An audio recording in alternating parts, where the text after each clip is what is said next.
Yeah. Do you know this song? I've heard this part before. Wow. Okay. Nice little vocals there, and those are live vocals. Looking at the lighting, the stage design of this. So one effect we like to do on all of these, like with the haze in the air, there's already so much energy going on, and what they'll do is with the haze between, this is a long lens to shoot this shot, you're going to have some haze between the lens and the talent, and so when you have these strobe effects hitting that haze, you're going to get some light diffusion, which gives you these, almost looks like white, smoky moments. And so by having these strobes happening, you can see them right here, like in, Right. I keep pausing a long time, but yeah, that's a cool look. I like that a lot. I know what you're saying. There it is, yeah. Yep. It looks so right busy. There with it. Yeah. And really nice high energy. Those quick camera movements are really amazing. cool. I'm focusing on those now. Wow. Oh man, we gotta see these guys live. This looks amazing. Seriously, I know. So we should literally fly to one of their concerts. We should. And just watch it and just then make like some videos. Yes. Seriously, that'd be super cool. So let us know in the comments when their next cool concert is. We love traveling, so I'll go anywhere in the world as long as it's yeah, that'd be fun. Fly out to some new country for a BTS show. Yeah. Let's do it. So hit us up. Let us know where we should go. What would be a good show? Because I would love to see. We're not even kidding. Something of people this probably scale, think we're kidding. We're not even kidding. No, literally, we travel. We travel all the time. So yeah, we should go to something. If it's a bigger scale, I don't want to go to like something small. Yeah, it's gonna be like a big one. Really amazing like something experience like this. Because I would love to see this in person. Yeah. We would be the only guys there, or are there gonna be other guys there? I don't know. I hear a lot of screaming girls, but I don't think so. I can scream in a soprano range. Soprano. I'll teach you mixed voice. I'll teach you how to get up there, man. Proper reduction. Okay, we'll be fine. Walking out now. Nice. I love his rap. I really want to know what he sounds like in person. That stage.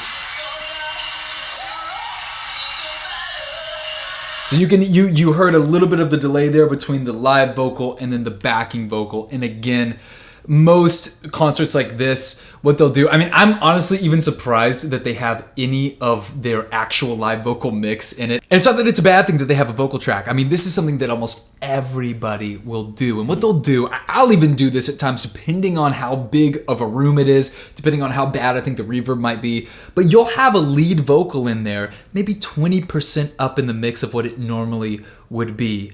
And what that does is that just allows for a clean cut vocal to come out for the live show in the house so that the people that are attending can clearly hear your vocal, because otherwise sometimes a vocal can get muddied up.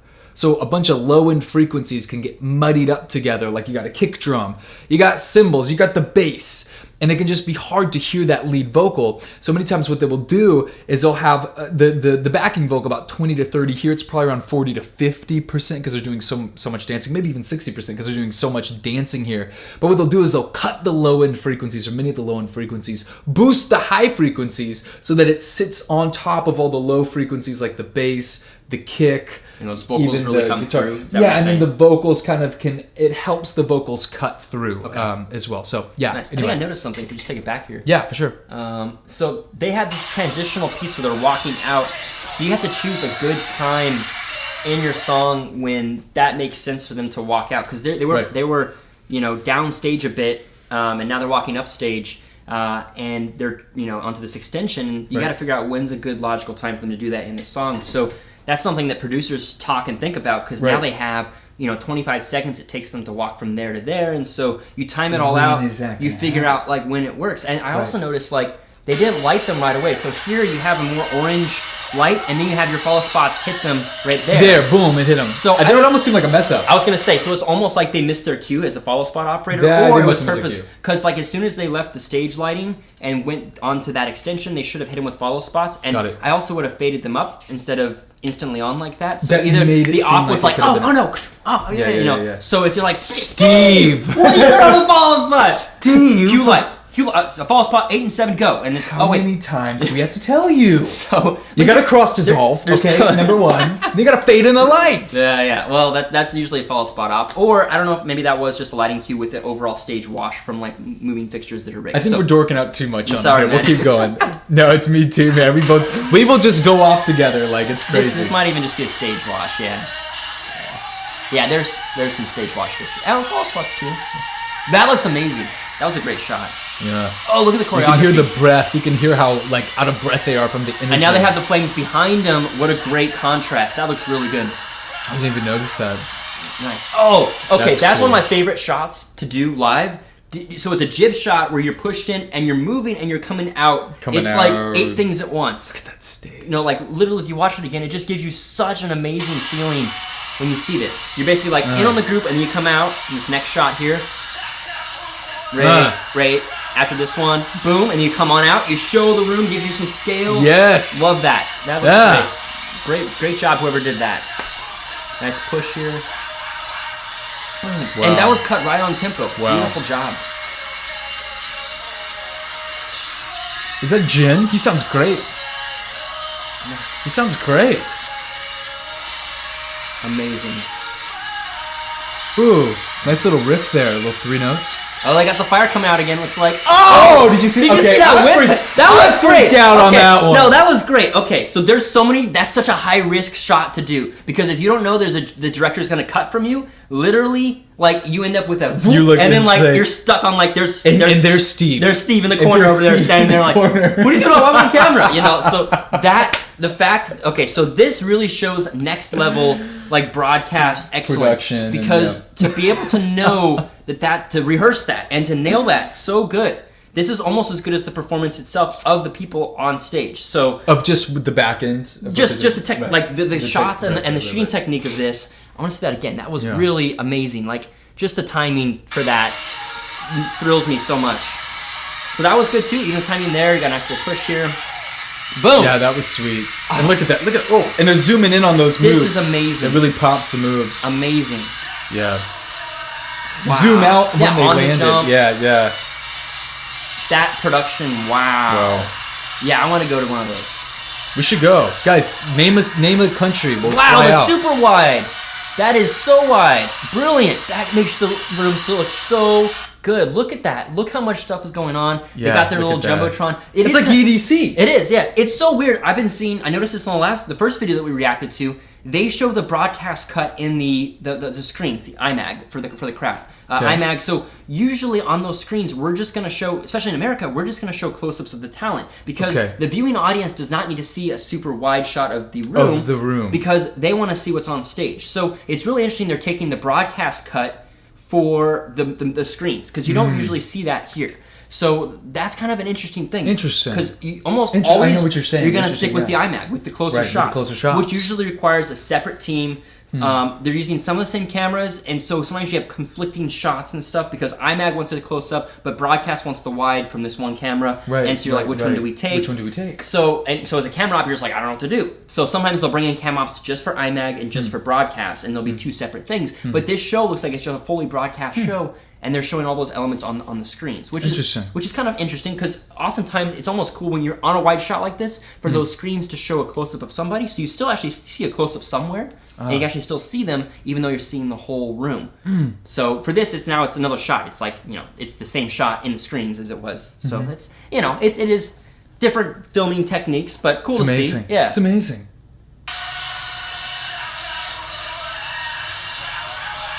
Gosh. Oh my gosh! And it's amazing too, just that you notice all these things. Like and now it's making me notice them too. I'm like, the shot, the shot. Everyone's gonna start noticing stuff more if you haven't already. All of us in the broadcast industry now are gonna have a lot more eyes that actually know what to look for, which is kind of scary because they're gonna be like, "Why is that not focused?" Like, you're gonna ruin it. I know, right? Broadcast is gonna be like, "Dang it, Peyton!" Yeah. Now all of like everyone watching it is the interesting BTS broadcast how long they're living on this shot. Yeah. And this is probably let's play it like a Skycam type thing, or it's either a 2 or 4 point cable cam system that they're flying, or a blimp. But I highly don't think it's a blimp. I think it's just a cable cam system.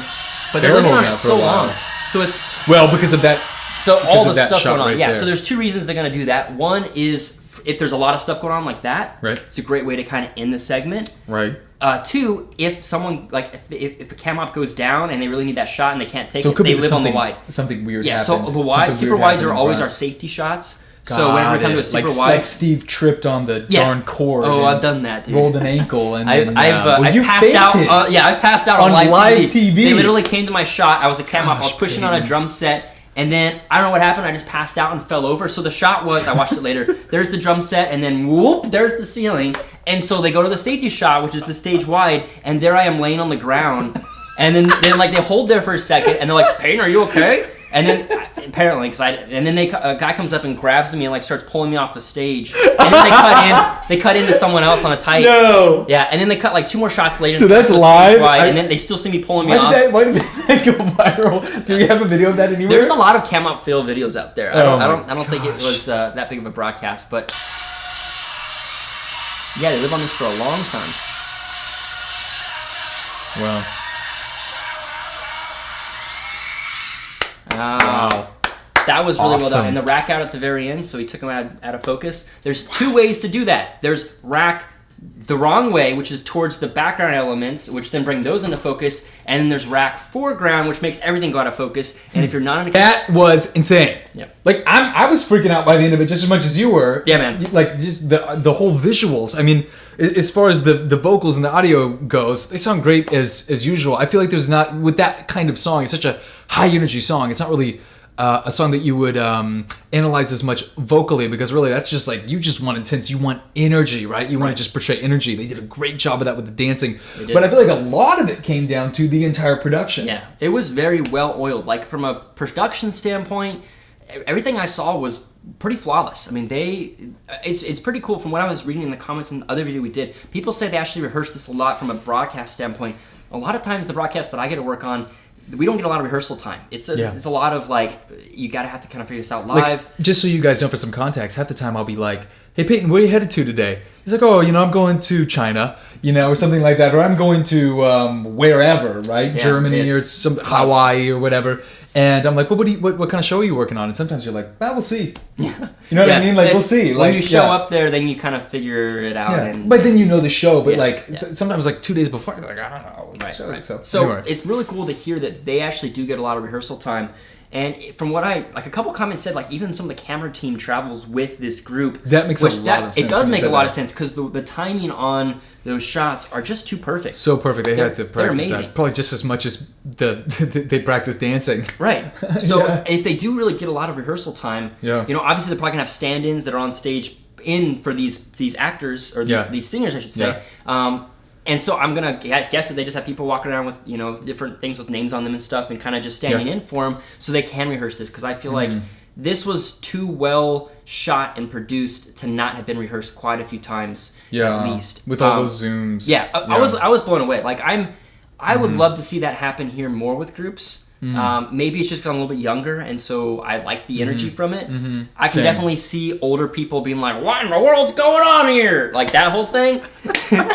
So that's why it's so conservative sometimes with our shooting methods here. I mean, you'll see some music videos that get pretty out there, but for live stuff, it's like, here's the book, read it, here's how you do it, like that type of thing. So it's neat that they push the envelope so far in the sense of what's possible with this, and the precision that I just saw I was pretty impressed with. Really blown away there. I don't think I've ever seen Peyton jump out of his seat impressed by something. So good job. Yeah, good job out there. Good job, guys.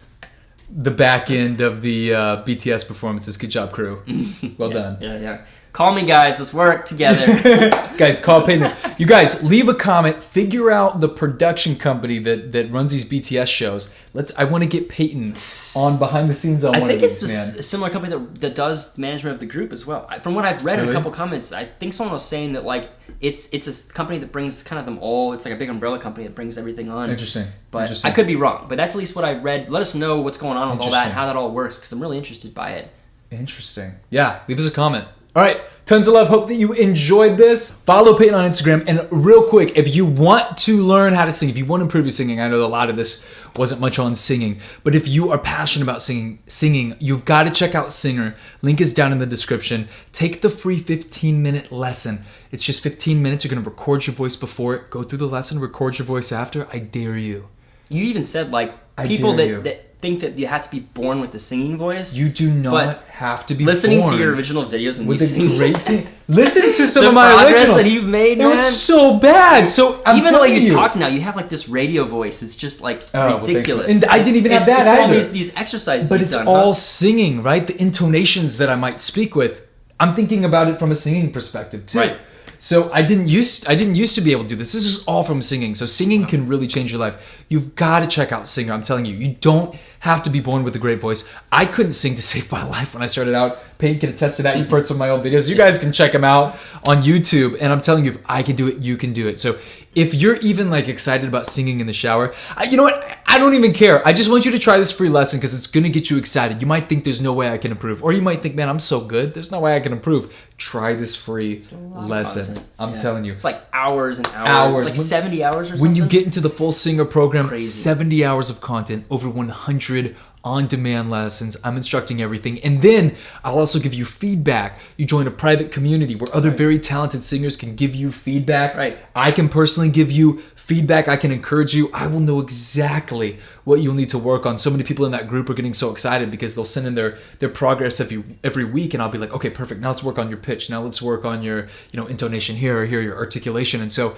it's just really cool because I'm able to just expedite the process for so many people, and it doesn't have to take you 8+ years like it took me to learn. It's cool you're doing this all can learn virtually so fast. because people are Everything having is virtual. to leave their house, or like you said, people do this in their car sometimes. Do this in your car, in That's your so brilliant. room. You don't even have to leave. So anyway, make sure to check it out before you go to the next video. Click that link down below and check it out. All right, tons of love. We'll see you tomorrow. Peace.